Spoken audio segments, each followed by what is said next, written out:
to Madhu's Kitchen BNG. Marwari Rajasthani দোকান থেকে সিঙ্গারা কচুরি আনলেই আমার হাজব্যান্ড দেখি সবসময় পেঁয়াজের কচুরি খেতে পছন্দ করে। তাই জন্য ভাবলাম আজকে একটু চেষ্টা করি, তো বানিয়ে দেখি তো কেমন হয় পেঁয়াজের কচুরি। দেখুন কি দারুণ হয়েছে পেঁয়াজের কচুরি, একদম দোকানের মতো। তাহলে চলুন সাবস্ক্রাইব করে আমরা সবাই রান্নাটা শুরু করি।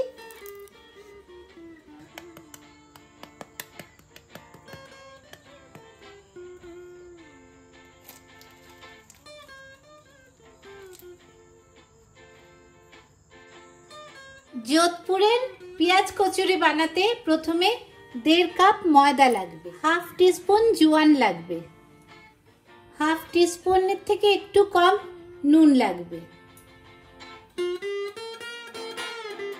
3 টেবিল স্পুন তেল লাগবে, 1 টেবিল স্পুন ঘি লাগবে। এবার খুব ভালো করে মাখবো।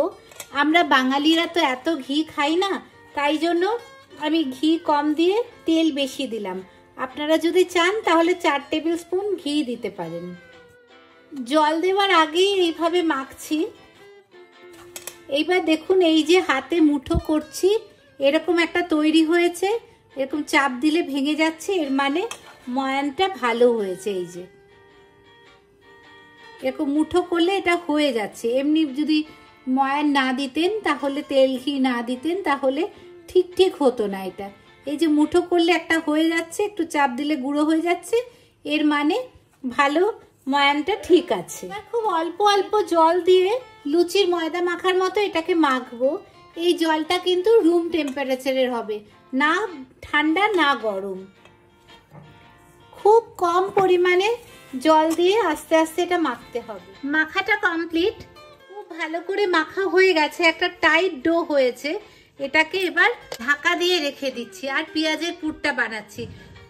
ময়দা না, মাখা ময়দা আস্তে আস্তে ছাড়ে, তাই জন্য এরকম ঢেকে রেখে দিচ্ছি। পেঁয়াজের পুরটা বানাতে বানাতে দেখবেন ময়দাটা অনেক নরম হয়ে যাবে। পেঁয়াজের পুরটা বানানোর জন্য 4টে মিডিয়াম সাইজের পেঁয়াজ নিয়েছি। আগের দিন পোহা বানানোর সময় বলেছিলাম যদি পেঁয়াজ কাটতে না চান, তাহলে পেঁয়াজ কাটার সময় পেঁয়াজগুলোকে কেটে একটু ভালো জলে ডুবিয়ে রেখে দিন। পেঁয়াজগুলো জলে সাঁতার কাটতে থাকুক, পরিষ্কার হতে থাকুক, ততক্ষণ চলুন আমরা ভাজা মশলাটা তৈরি করে ফেলি। একটা ভাজা মশলা বানাতে হবে, তার জন্য 1 টিস্পুন মৌরি, 1 টিস্পুন জিরে আর 1 টিস্পুন ধনে নিতে হবে। শুকনো খোলায় ভাজতে পারেন, অথবা আমি আগের দিন যেরকম মাইক্রোওভেনে বাদাম ভাজা দেখিয়েছিলাম সেরকম ভাবে। এটা তো খুব অল্প পরিমাণে আছে, তাহলে আপনারা হাফ মিনিট করে করে ঘোরাবেন আর একটু অপেক্ষা করবেন, তারপরে আবার হাফ মিনিট চালাবেন। এরকম করে 1 মিনিট কি 1.5 মিনিটে এটা শুকনো খোলায় ভাজার মতো মাইক্রোওভেনেও ভাজাটা হয়ে যাবে। এরপর এটা মিক্সিতে গুঁড়ো করে নিন। একটা ছোট পিস আদা নিয়েছি, এটাকে কুচি কুচি করে কেটে নেব। পেঁয়াজটা অনেকক্ষণ জলে ভিজিয়ে রেখেছিলাম, এবারে খোসা ছাড়িয়ে নেব আর একটু ভালো করে ধুয়ে নেব।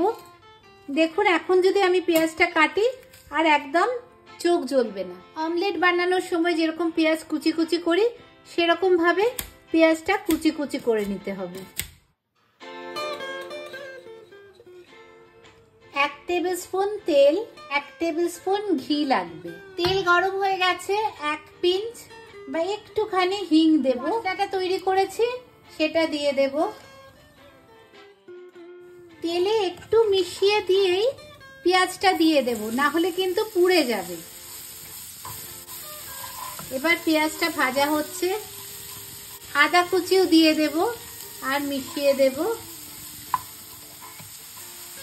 এবার এলো হাফ টিস্পুন হলুদ, 1 টিস্পুন লঙ্কা গুঁড়ো, হাফ টিস্পুন নুন। এবার ভালো করে মেশাবো। লঙ্কা গুঁড়োটা কিন্তু আমি কাশ্মীরি লঙ্কা গুঁড়ো দিয়েছি, রং হবে, ঝাল হবে না। আপনারা যদি ঝাল বেশি খান তাহলে লঙ্কা গুঁড়ো বেশি দিতে পারেন। পেঁয়াজটা এখন বেশ ভালো ভাজা ভাজা হয়ে গেছে। এখন একটু খুন্তি দিয়ে একটু এরকম করে দিন, তাহলে যেটুকু বড় বড় পেঁয়াজ আছে সেটাও একদম কুচি কুচি হয়ে যাবে। পেঁয়াজটা ভাজা ভাজা ভাজা হয়ে গেছে। এখন 2 টেবিল স্পুন বেসন দেব। এবার আবার খুব ভালো করে মিশিয়ে দেব। বেসনটা খুব ভালো করে একটু ভাজা হবে, না হলে বেসনের কাঁচা গন্ধ এটাতে থাকবে। এইটাতে পেঁয়াজ থেকে যে জলটা বেরিয়েছে সেটা শুকিয়ে যাবে। মিনিট খানেক ধরে এটা ভাজা করতে হবে, বেসনটা যেন কাঁচা না থাকে। এবার মিডিয়াম সাইজের 2টো আলু, সেদ্ধ আলু এর মধ্যে দিয়ে দিলাম। স্ম্যাশ করেও দেওয়া যায়, কিন্তু অত দরকার নেই। সেদ্ধ আলু তো খুন্তি দিয়েই এরকম ভাবে একদম ভালোভাবে এটা পেস্ট হয়ে যাবে, মাখা আলু সেদ্ধ মাখা হয়ে যাবে এখানেই।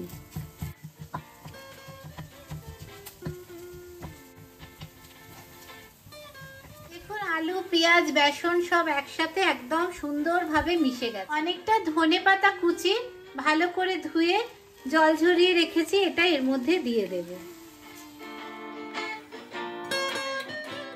সুন্দর পেঁয়াজের পুর তৈরি হয়ে গেছে। এবারে এটাকে ঠান্ডা করতে দেব, তারপর ঠান্ডা হলেই কচুরিগুলো বানাবো। অত কায়দার প্লেটে রেখে হলো না, বড় থালায় ছড়িয়ে দিয়ে ফ্যান চালিয়ে দিলাম, ঠান্ডা হয়ে গেল। অনেকক্ষণ ময়দাটা মাখা ছিল, খুব সুন্দরভাবে ময়দাটা তৈরি হয়ে গেছে। এখন এবার কতগুলো ভাগে ভাগ করে নেব। একটু বড় বড় করেই লেচিগুলো নেব। 1.5 কাপ ময়দা দিয়ে 8টা মতো কচুরি হবে। কচুরি বানানোর নিয়ম হচ্ছে, যতটা বড় লেচিটা হবে পেঁয়াজের মাখাটাও ততটা বড়ই হবে। ছোট লেবুর সাইজে এগুলো হবে। সমান মাপে 2টো নিয়ে নিলাম। লেচিটাকে একটুখানি লুচির মতো বেলে নিলাম, সাইডগুলো একটু পাতলা করে দিতে হবে। এবারে আমি অনেক সময় আলুর পরোটা বা অন্যান্য পরোটা করার সময় দেখিয়েছিলাম মাঝে তেল দিতে। এখানে সেটা দেওয়ার দরকার নেই, কারণ এর মধ্যে তেল, ঘি এগুলো আছে। এবারে বন্ধ করার সময় কি করব, এখানে একটু খাবার জল নিয়েছি। এই জল একটু এরকম ভাবে ভালো করে তেল মাখিয়ে দেব, তাহলে এটা খুব ভালো করে আটকে যাবে। এইবারে এদিক এদিক করে সিল করে দেব। হয়ে গেল। এবার আর বেলবো না, আস্তে আস্তে একটু হাত দিয়ে চেপে চেপে বড় করে দেব। যদি বেলেনও খুব আস্তে আস্তে, একটু, খুব একটা বড় করবেন না। এরকম সাইজের হবে।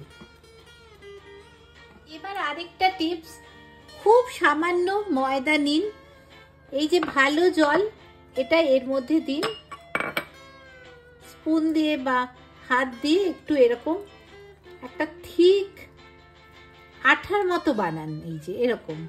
এইবারে যদি কোনো জায়গায়, দেখুন, যদি কোনো জায়গায় একটু ফেটে যায় বা কিছু, এই যে এটা ফাটেনি, একটু রংটা দেখা যাচ্ছে ভেতরের, এরকম ভাবে সিল করে দিন, তাহলে না এটা আর বেরিয়ে আসবে না।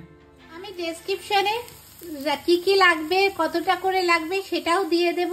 আর খুব সুন্দর করে প্লেলিস্ট করেছি, তাহলে কোন রান্না আপনারা চান সেটাও খুব তাড়াতাড়ি আপনারা দেখতে পারবেন। সেই প্লেলিস্টেরও কিছু কিছু দিয়ে রাখবো, আপনারা দেখতে পারেন।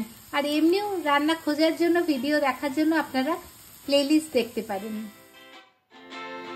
যোধপুর স্টাইল কচুরি বানাবার মেইন জিনিস যেটা হলো, সিঙ্গারার সময় আপনাদের যেটা বলেছিলাম, তেল একদম গরম হবে না, একটু হালকা গরম হবে, তখনই কচুরিগুলো দিয়ে দিতে হবে। সামান্য বুদবুদ আসছে মানে একটু গরম হয়েছে, এরকম একটু গরম হলেই তেলের মধ্যে কচুরিগুলো ছেড়ে দেব।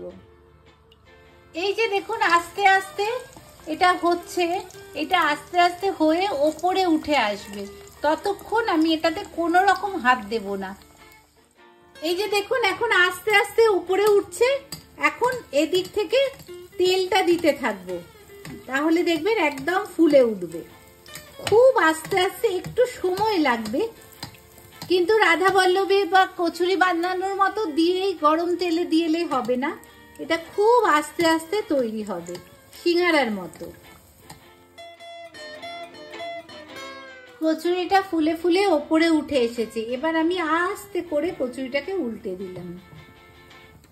এবার উল্টো দিকেও হবে, কিন্তু খুব কম আছে। বেশ কিছুক্ষণ হয়েছে, এবারে আবার উল্টে দেব। দেখুন কি সুন্দর হয়েছে। দুদিকটাই আস্তে আস্তে হয়ে গেছে। এবার একটু গ্যাসটা বাড়িয়ে দেব, আর এবার একটু গোল্ডেন ব্রাউন হলেই কচুরিগুলোকে তুলে নেবেন, কারণ গরমের তাতে ওটা আরও ডার্ক ব্রাউন হয়ে যাবে। ডার্ক ব্রাউন করে যদি তোলেন তাহলে কিন্তু ওটা একদম পোড়া পোড়া হয়ে যাবে। ভালো করে তেল ঝরিয়ে তুলে নিলাম। দেখুন কি অপূর্ব হয়েছে। একদম মনে হচ্ছে না রাজস্থানী দোকানের, যোধপুরের দোকানের পেঁয়াজের কচুরি। আপনারাও বাড়িতে অবশ্যই বানিয়ে ফেলুন। এখন উল্টাতে গেলে যদি দেখি নরম নরম লাগছে লুচির মতো, কচুরির মতো, তাহলে উল্টাবো না। একটু শক্ত হওয়ার পরে সুন্দর ফুলে উঠেছে। এবার আস্তে করে উল্টে দেব।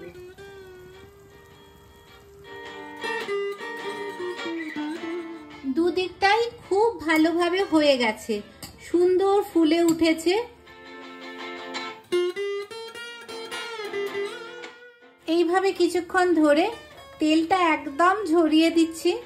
এরপর টিস্যু পেপারেরও দরকার হবে না, এতটাই সুন্দর তেল ঝরে গেছে। দেখুন কি সুন্দর হয়েছে। গরম তেলটা প্রায় ঠান্ডা হয়ে গেছে।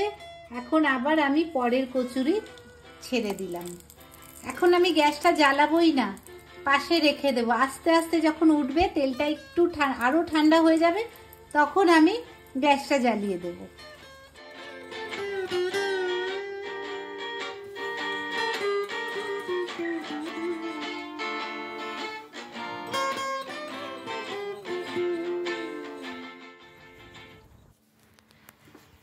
দেখুন প্রতিটা পেঁয়াজ কচুরি কি সুন্দর খাস্তা হয়েছে। পেঁয়াজের পুরে ভরপুর এই দারুণ কচুরিটা বানাতে গেলে একটা সাবস্ক্রাইব করতে হবে, একটা লাইক করতে হবে, একটু শেয়ার করে দিতে হবে। তারপরেই রান্নাটা ভালো করে দেখে প্লেটে এসে যাবে এত সুন্দর একটা কচুরি।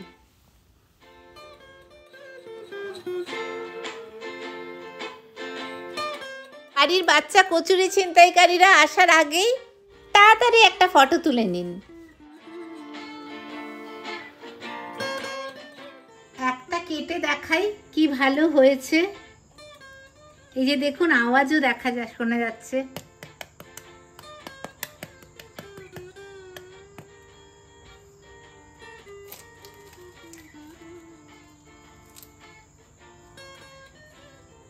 দেখুন কি ভালো হয়েছে।